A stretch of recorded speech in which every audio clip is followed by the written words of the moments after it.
The moon hung low, casting long shadows across the forest path. The hunter moved silently, his worn boots barely making a sound on the damp earth. A sudden rustle froze him mid-step, and then a scream cut through the night, a sharp, panicked wail that made his chest tighten. Without thinking, he sprinted toward the sound, breaking through the thick underbrush. There she was, a young girl, her dress torn, blood streaked across her arm, her eyes wide with terror. Two men, their silhouettes dark against the moonlight, chased her with cold precision. The hunter didn't hesitate. He raised his old rifle, fired a warning shot, and the men ducked, disappearing into the trees like shadows themselves. He grabbed her hand. "Come! Quick! Follow me!" he hissed, pulling her toward the narrow trail leading to his small hut on the edge of the forest. She obeyed, panting, trembling, too scared to speak. He could feel the tension radiating from her, a fear so raw it made his own pulse quicken. Once inside, he barred the door and shoved a chair under the handle. "You're safe here," he said, though even he didn't fully believe it. "Tell me what happened. Who are they?" The girl shook her head, pressing herself into the corner of the small, dim room. I can't," she whispered. "Please, don't ask." Her voice was small but sharp, a mixture of terror and defiance. The hunter nodded slowly. He wasn't the kind to pry when someone's life depended on survival. "Fine," he said. "Rest here.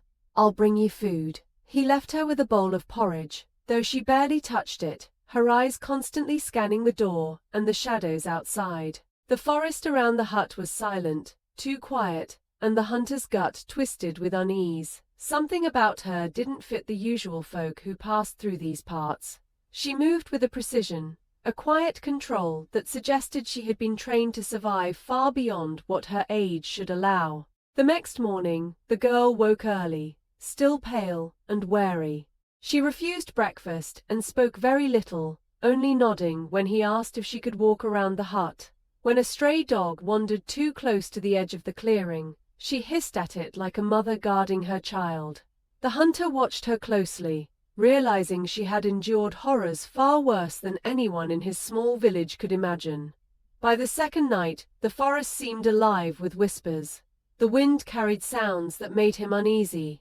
Distant footsteps, the crack of twigs, a low murmur that could have been voices. He moved to the hut door, peering into the darkness, rifle ready. "Stay inside," he ordered softly. She didn't answer, only pressed herself tighter into the shadows. Then, without warning, he heard a vehicle approaching, tires crunching over gravel. The headlights cut through the trees, and several men stepped out, well-dressed, armed, and scanning. They spoke in a language he didn't recognize at first, but the intent was clear. They were looking for something, someone. The hunter's stomach clenched. He had hidden many things in his life, but never anyone like her. His mind raced. "They won't leave quietly," he muttered under his breath. He grabbed a worn blanket and motioned for the girl to stay down. "No sudden moves. Do you understand?" She nodded, her eyes wide, terrified but sharp. The men circled the perimeter, speaking into radios. Their leader, a tall figure with an aura of authority that made the hunter's skin crawl, approached the hut and knocked on the door with deliberate force. "We know she's in there," the man said, in a calm, cold voice. "Step, Azida." The hunter's heart pounded. "She's not yours," he snapped, his voice trembling but firm. "Leave now, or you'll regret it." A pause. Then the leader laughed, a dry, merciless sound. "We're not here to play games. She belongs to us. Hand her over, and maybe fewer people will die." The girl's eyes met the hunter's, fear and fury dancing together. He could see it in her glance. She had been hunted before, and she was not someone to be taken lightly. Without a word, she slipped past him and pressed herself against the wall, moving silently, as if she had rehearsed every motion in the dark. What are you?" the hunter whispered, more to himself than her. The men began pounding on the door, and chaos erupted in the quiet forest. Branches snapped, shots rang out in the distance, and villagers from the nearby settlement started waking up to the sound of gunfire and screams.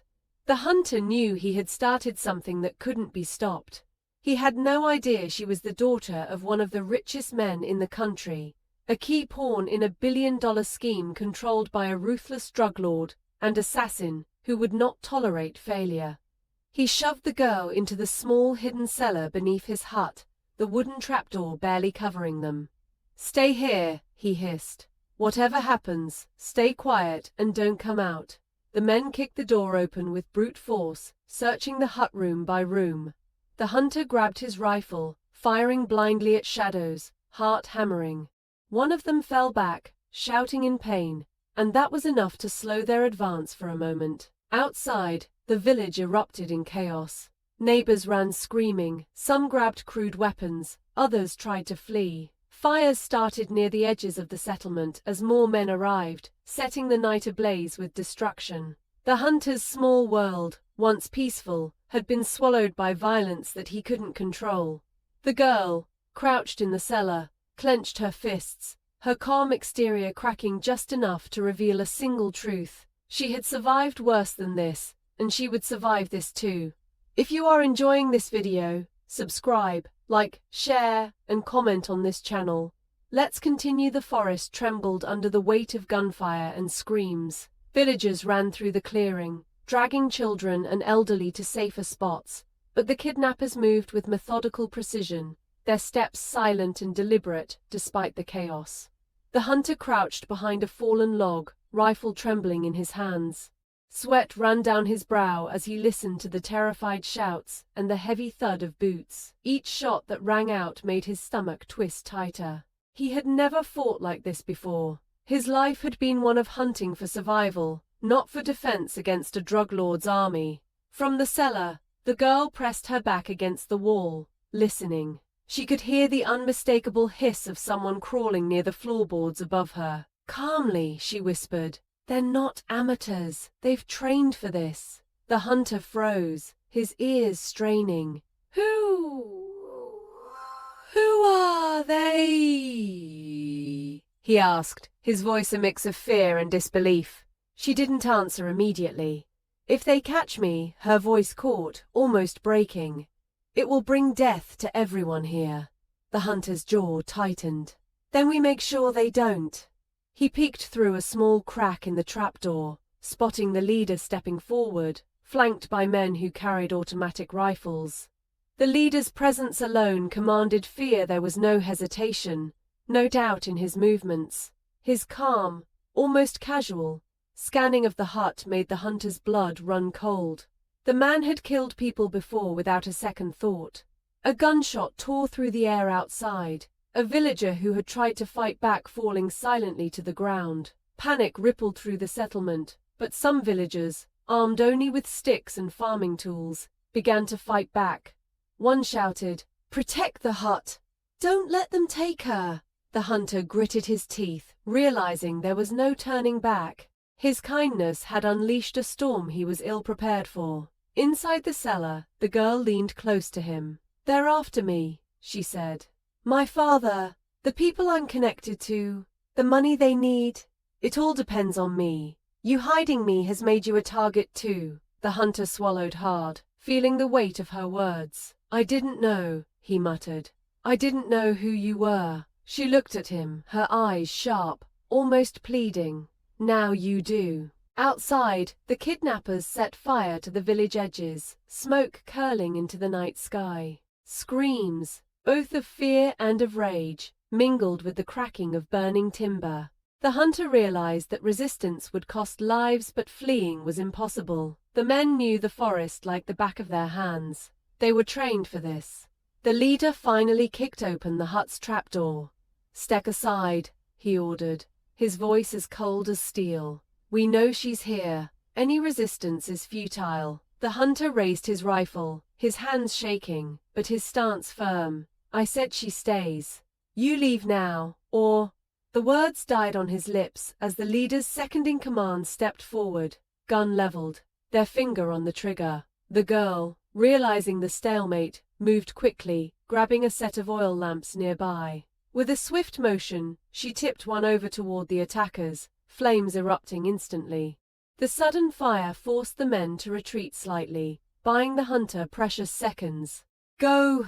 Into the forest," he shouted. Without hesitation, the girl scrambled toward the hidden back exit he had prepared for emergencies. They ran into the night, the hunter covering her as villagers scattered around them, some helping, some hiding. Shots rang out from behind as the cartel's men pursued relentlessly. The forest, once silent and protective, now felt alive with danger. Every snap of a twig sounded like a gunshot, every shadow a threat. The hunter's mind raced. He needed a plan, and fast. As they reached a small clearing, the girl turned to him, her breathing rapid but steady. "You need to know," she said. "My father is one of the richest men in the country. He's being forced to sign off on deals that could cost millions, maybe billions. The people after me," she paused, shivering at the thought, "they will not stop at me. They'll take anyone who helps me. They'll burn villages, kill families. They're not playing." The hunter's heart sank. "And here I thought I was just helping someone who got lost." The girl gave him a grim smile, but there was no humor in it. "This isn't lost. This is war." Behind them, the sound of approaching engines and shouts made the hunter pull the girl down. He pressed her against the earth, feeling her tense body. "We can't keep running," he whispered. "We need a way to fight back or survive." She nodded, her mind already calculating, eyes scanning the darkness. "There's a small ridge north of here," she said. "We can use it to trap them. Make them think we're alone, then lead them somewhere else." The next few hours were a blur. The hunter, villagers who had rallied despite fear, and the girl began setting traps, barricades, and diversion points. Fires were set intentionally to confuse the enemy.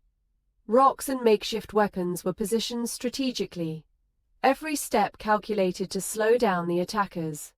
The hunter realized this girl was not helpless. She had been trained in survival and strategy beyond his imagining. The cartel didn't waste time. They split into groups, surrounding the village, moving like predators. Their leader's cold voice carried over a radio, giving orders that were executed immediately. Every trap they encountered was countered with precision. The hunter began to understand the sheer scale of what they were up against. This was not a robbery or a local crime. They were facing a man whose entire life was built on fear, murder, and billion-dollar power plays. Hours passed like days. The forest smelled of smoke, blood, and fear. Villagers were exhausted, some wounded, but they fought. Every small victory, every missed shot from the enemy was celebrated quietly, though everyone knew the reprieve would be temporary.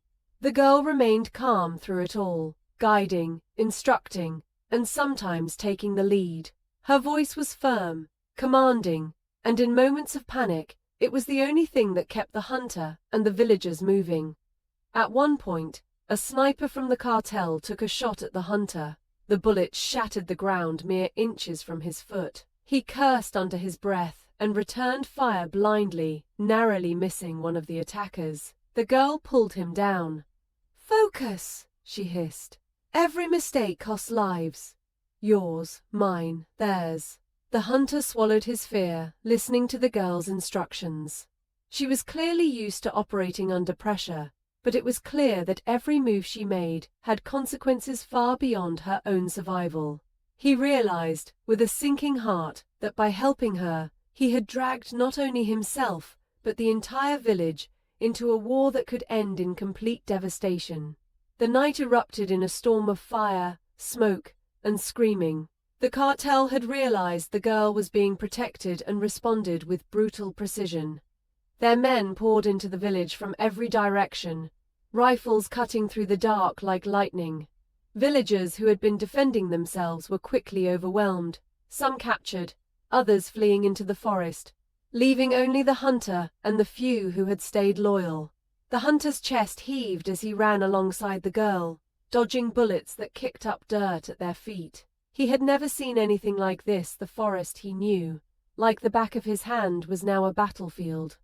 They ducked behind a fallen tree, the girl quickly scanning the attackers' positions. "They want to force me alive," she whispered, "but I can't let them use me. If they get me, hundreds of lives are lost." Her voice was calm, but the hunter could hear the steel beneath it. "Then we fight," he said, gripping his rifle tighter. "We survive." A volley of bullets tore through the underbrush nearby, and the hunter fired blindly, trying to force the attackers back. He hit one man, and the body fell with a dull thud, but more were coming. The girl motioned to a narrow ridge nearby. "If we can get there, I can lead them into a trap, but we have to move fast." They sprinted, weaving through the forest, branches tearing at their clothes and skin, lungs burning. Behind them, shouts and gunfire grew louder, closer. On the ridge, the girl quickly directed the hunter and the remaining villagers. "Use the fallen logs, cover the sides. Make it look like we're scattered, alone. They'll underestimate us if they think we're weak." She set up small fires and traps to confuse the enemy. The hunter realized she had done this before. This wasn't the first time she had been hunted. Every step she instructed, every direction she gave, had been rehearsed in her mind countless times. The first wave of the cartel approached, moving cautiously, rifles sweeping. A trap set by the girl detonated a makeshift snare that sent one man crashing into a pit of spikes covered with leaves. The hunter aimed and shot another attacker who had broken formation. The girl yelled orders like a seasoned commander, directing villagers to flank the attackers while avoiding deadly lines of fire. Chaos ruled the ridge, smoke curling around them, fire-lighting faces twisted with fear and determination. Suddenly, the leader appeared at the head of a column, moving with unnerving calm, despite the mess around him. He was dressed in black, his face sharp and cold, eyes scanning for the girl. "She is ours," he barked into a radio. "Do not stop until she is in my hands." One of his men spotted the girl and raised his rifle.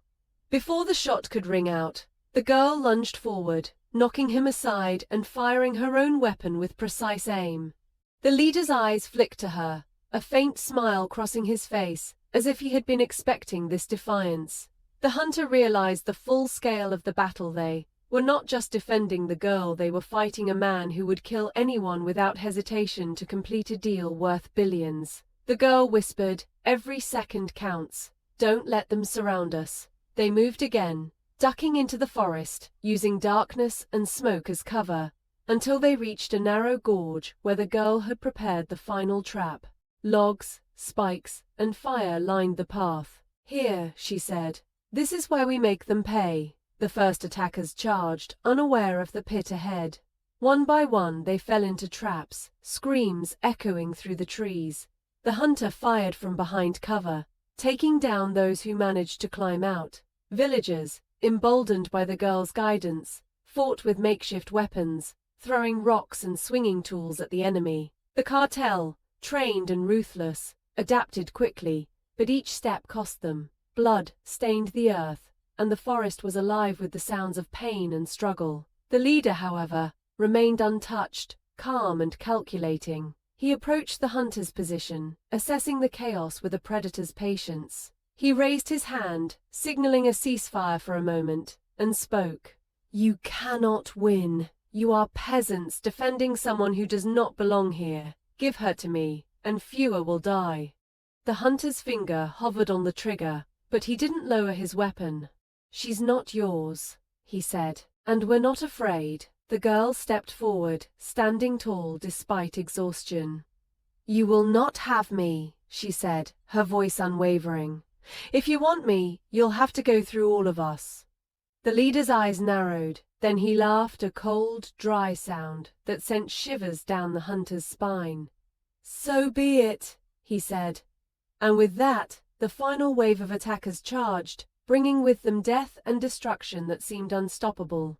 In the chaos, the hunter realized that the girl was not just a child, she was a force. She moved with precision, striking, dodging, and commanding. Together, they managed to slow the attackers, but the cost was high. Villagers lay wounded or dead. The forest smoldered with fire, and every breath brought the taste of smoke and blood. The hunter felt despair creeping in, but every time he looked at the girl, he saw determination, a spark that refused to be extinguished.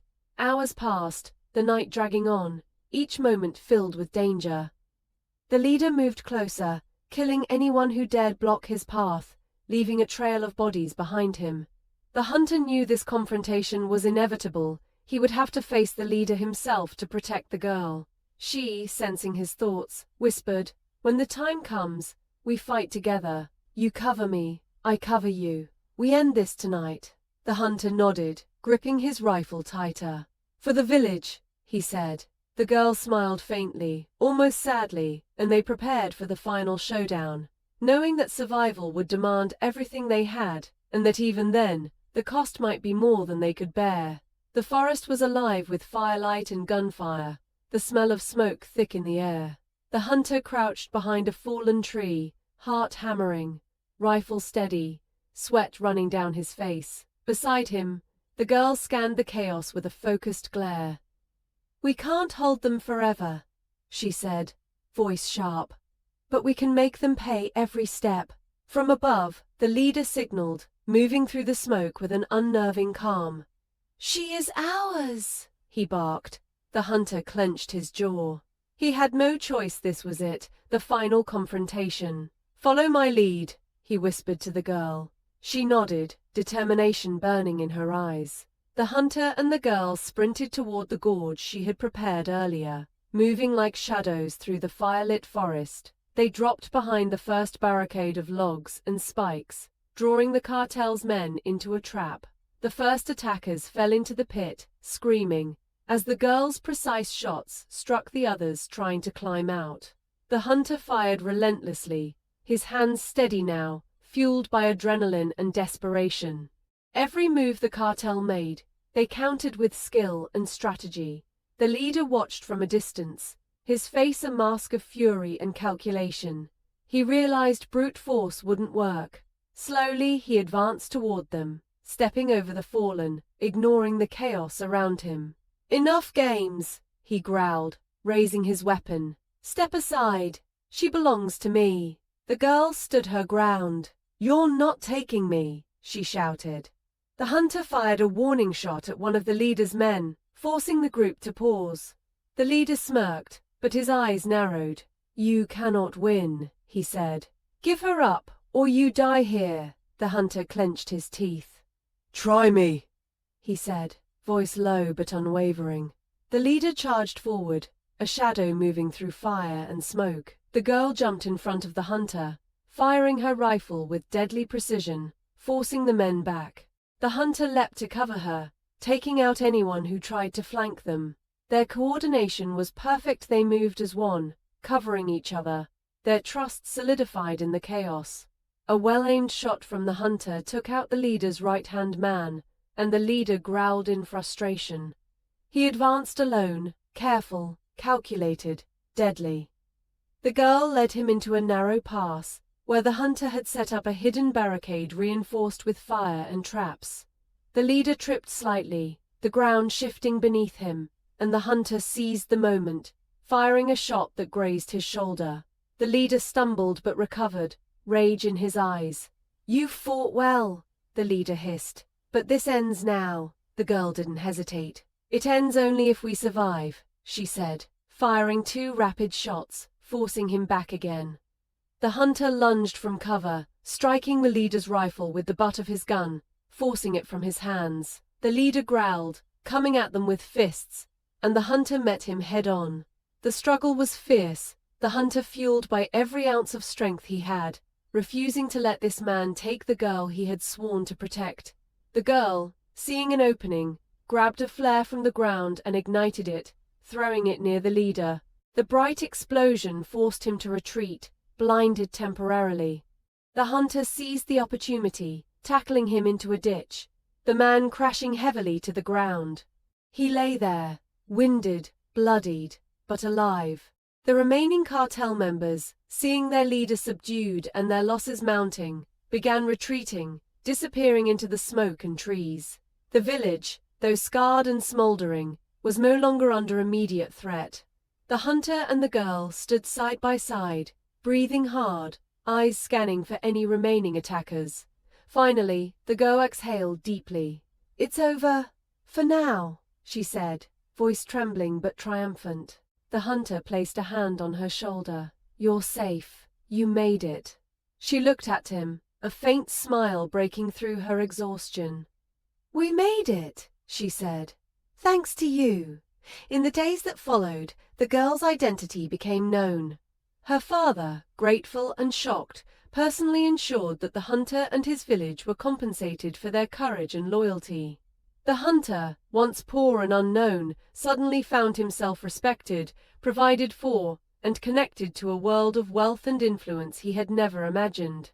The girl, meanwhile, stayed by his side, their bond forged in blood, fire, and survival, a bond that neither wealth nor danger could break. Life slowly returned to the village, though the scars of that night remained. The hunter's hut was rebuilt, stronger than before, and the villagers, though wary, admired him more than ever. The girl trained him in ways to anticipate danger, teaching him skills she had learned during her captivity. Together, they prepared for the unlikely, always ready, always vigilant. The hunter often thought back to that night, the scream in the forest, the choice to help a stranger, and the chaos that followed. He had acted out of simple kindness, yet that act had changed everything. He had saved a girl who held the keys to unimaginable power and wealth, and in return, he had found his own destiny transformed. In the quiet moments, sitting by a rebuilt fire, the girl turned to him and said softly, "You saved me. And because you did, this is our chance to make things right." The hunter nodded, eyes reflecting the flickering flames. "We survived," he said, "and now, maybe, we can live." The night air was calm again, but both of them knew the world they had entered was not forgiving. Yet, they had each other, and together, they were ready for whatever came next. As word spread, the hunter's life shifted forever. The fortune and respect he gained allowed him to care for his village, provide for his people, and ensure that no one would ever face the helplessness he had once known. His bravery, his decision to act, had not only saved a girl, it had changed the course of his life and the lives of everyone around him. And in the quiet of the rebuilt hut, the hunter and the girl, scarred but alive, shared a silent understanding. The night they met in terror had forged a bond stronger than fear, stronger than blood, stronger than fortune, a bond that would never be broken. If you enjoy this story, please subscribe, share, like, and comment.